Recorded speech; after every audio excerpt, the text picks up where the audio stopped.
The wind came from the east, dry and sharp, dragging dust across the open plain like a blade over raw skin. A sky of slate hung low, heavy with a storm that would never come, and the road behind her had long since vanished beneath her own footprints and the dragging heels of children too tired to cry. Her boots had cracked at the seams 2 days ago.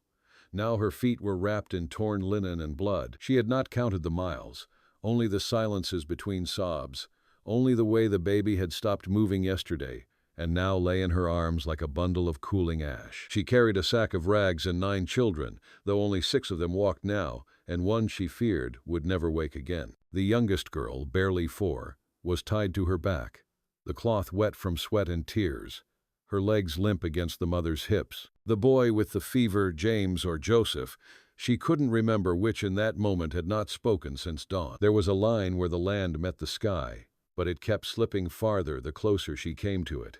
Somewhere beyond that horizon, she believed, was water, or maybe just shade, maybe just a place to stop walking. Her name was Ruth. She had not spoken it aloud in weeks.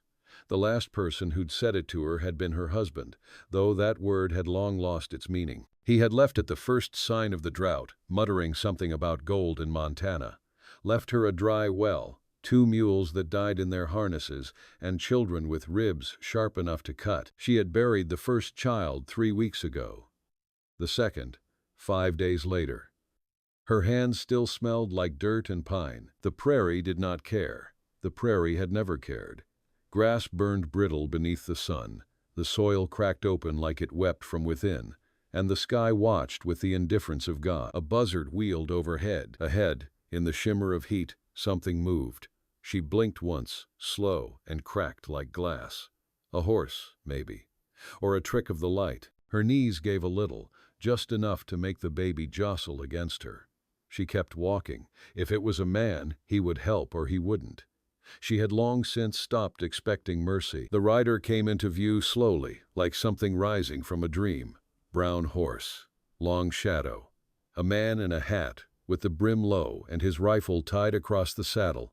He didn't move fast, just watched, waited. When she came within speaking distance, she stopped. The children collapsed around her like fallen timber. She didn't speak, neither did he. Dust twisted between them like a question neither of them was ready to answer. Finally, the man dismounted. His boots hit the ground soft, careful. He was tall and lean, like the land around them, with eyes that held too much sky. He stepped forward, just 1 pace, and looked at her face, then the bundle in her arms. He looked at the children, then back at her. "You headed anywhere?" His voice was dry as fence wood, worn but not unkind. She licked her lips. "Don't know." He nodded. "You need water." It wasn't a question. She didn't answer, but her legs did. They buckled, and the man caught her before she hit the dust. His arms were strong and strange.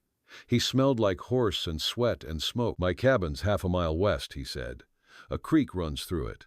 Ain't much, but you can drink." She wanted to say something, thank you, maybe, or no, or yes, but her throat had closed.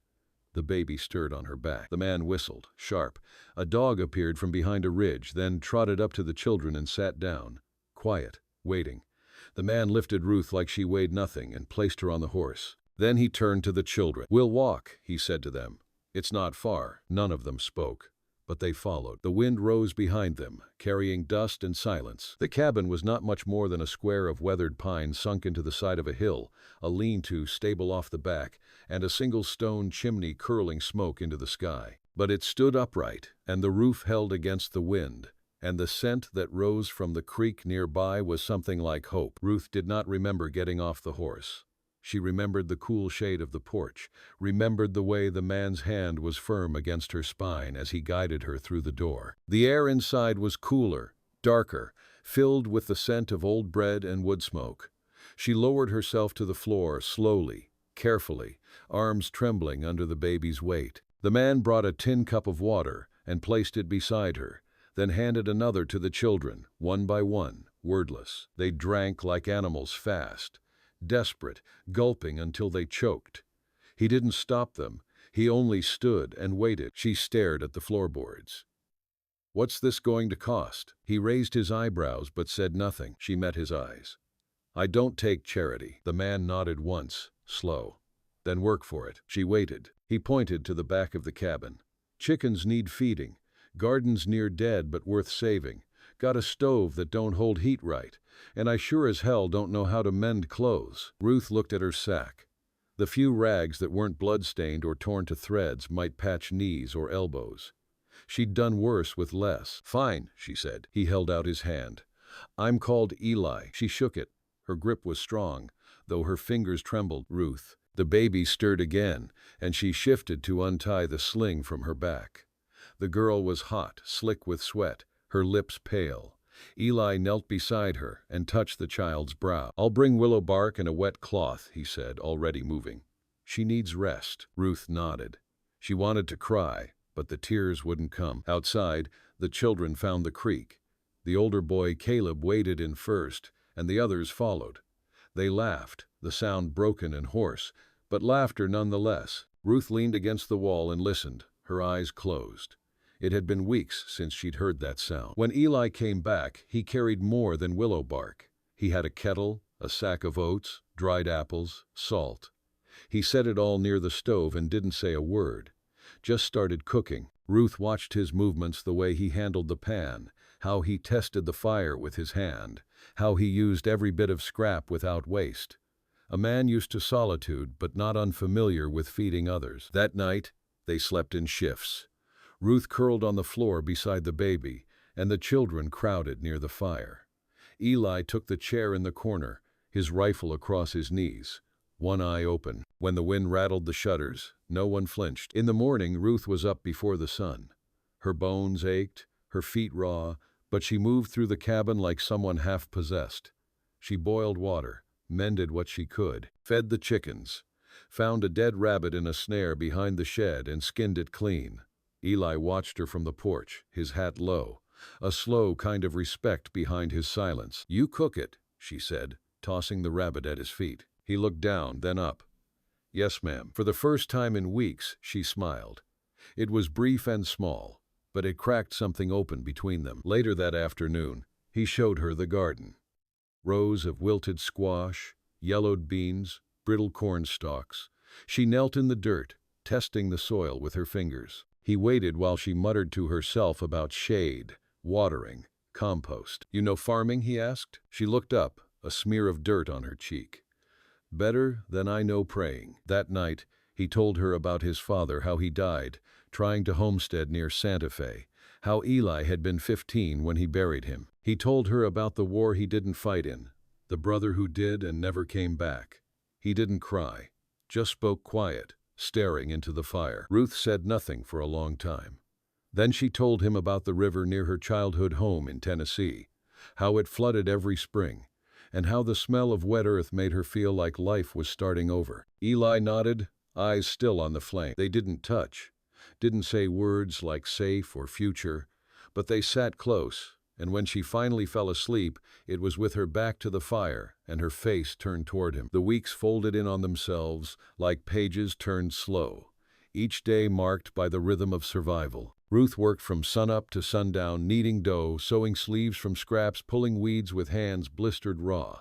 Her body hurt, but it was the kind of hurt that meant something, the kind that stitched a woman back together. The children found places in the land.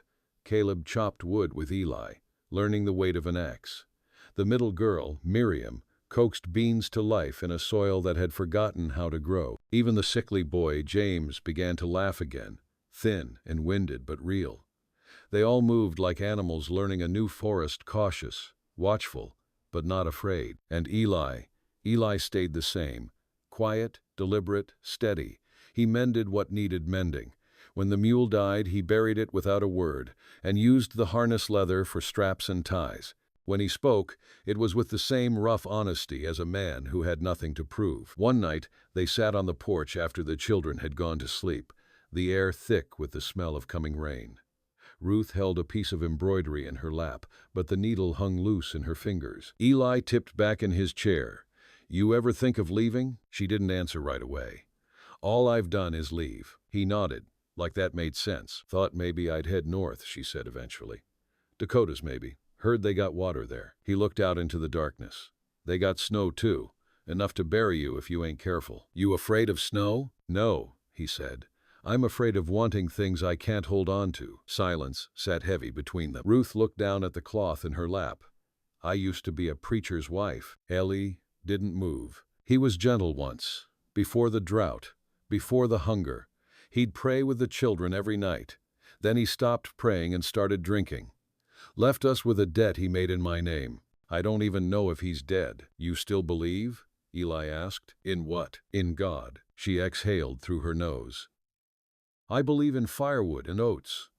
In water that doesn't make your stomach cramp. In men who don't ask for what they can't give. He looked over at her. That sounds like faith to me. She laughed, dry and cracked. Then maybe I still got some. It rained that night. Hard. Ruth lay awake listening to it drum the roof like a hymn. She thought about how many nights she'd spent praying for this sound. The way it always came too late. The way it still felt like a miracle. By morning, the creek had risen, and the garden drank deep. Eli stood at the window watching the gray light spill across the hills. Ruth came up beside him, still tying her hair back, her sleeves rolled high. He didn't look at her when he said, "You're doing something to this place. To them. To me." She didn't touch him, just stood close. "You're not easy, Eli." "No," he said, "but I don't lie, and I don't run." She nodded. "Then we'll see." That was the way of it for a while. No promises, just work and warmth and small gestures that built something slow and strong. Ruth made a cradle from pine branches. Eli carved a spoon with the initials JW for James when his fever finally broke for good. They talked sometimes. Other times they just sat and listened to the land breathe. But the past has a way of tracking a person, like blood in the snow. And it found them. It came in the form of a wagon, rattling up the trail one morning, pulled by two lean horses and driven by a man with a voice Ruth would never forget. She was hanging laundry when she heard him. "Ruth," the man called. "Is that you?" Her hands froze. The wind blew through the linens like ghosts. Eli stepped out of the cabin, rifle in hand, calm and slow. The children watched from behind the chicken coop, eyes wide. The man climbed down from the wagon, all grinning teeth and city boots, caked in dust. His coat was finer than any man had business wearing in this land, and his smile was not kind. "Didn't expect to find you out here," he said. "I thought maybe you'd died." Ruth stood still. "You left us." He waved the words away. "I had business. Gold. Got held up.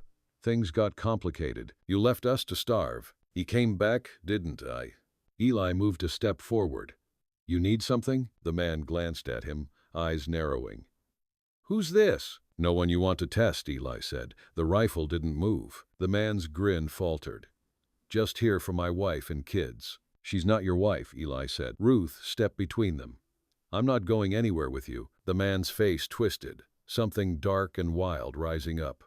"You owe me." "I owe you nothing," she said, voice like steel.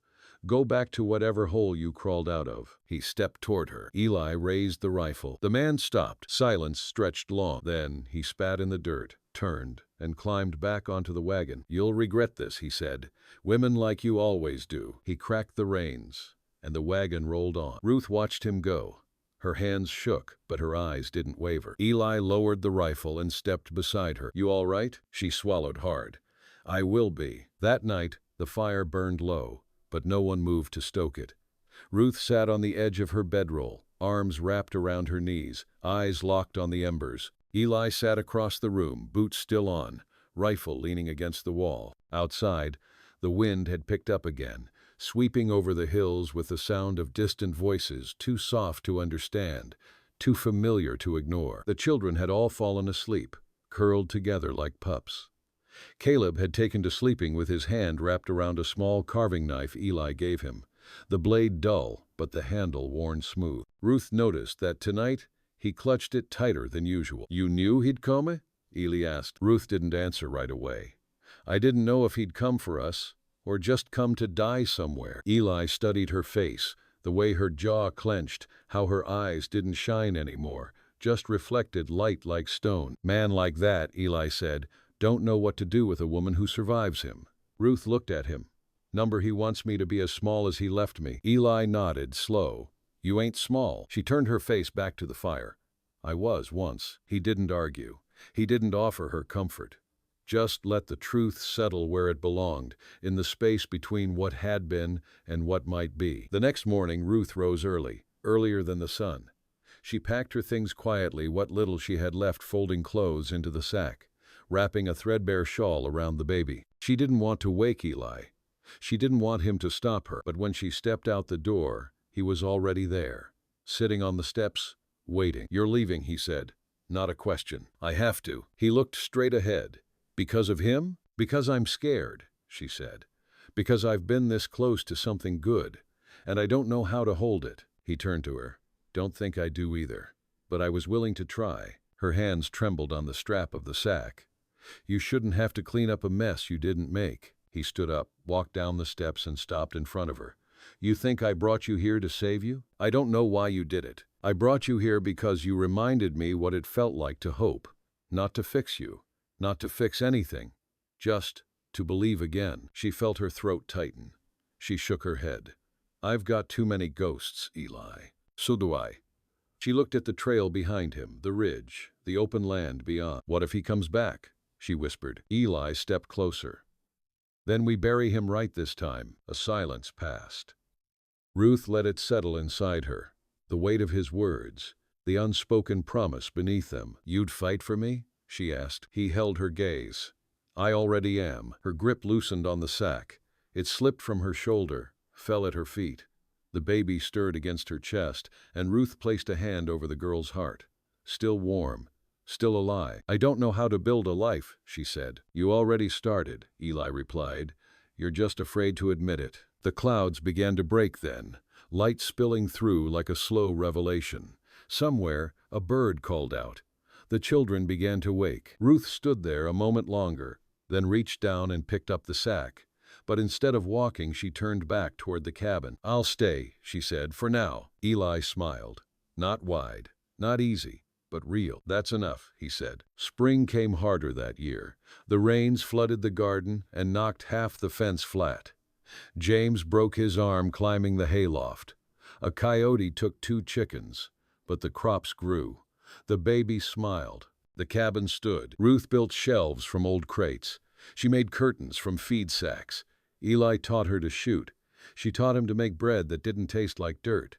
They laughed, sometimes. They fought, sometimes.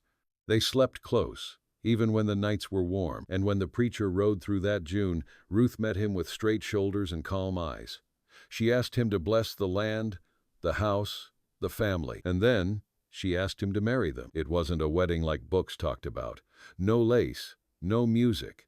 Just a circle of children, a sunlit porch, and a man and woman who had bled themselves clean and still found reason to reach for one another. Later that summer, Ruth placed her hand over her stomach and smiled, just a little, as the baby inside her kicked for the first time. She planted lavender by the porch, hung a wind chime in the window, built a life out of ruin, piece by piece. Not perfect, but theirs. And when the wind came again hard and fast across the plains, it found the cabin full of laughter, bread baking, and a cradle rocking in the corner.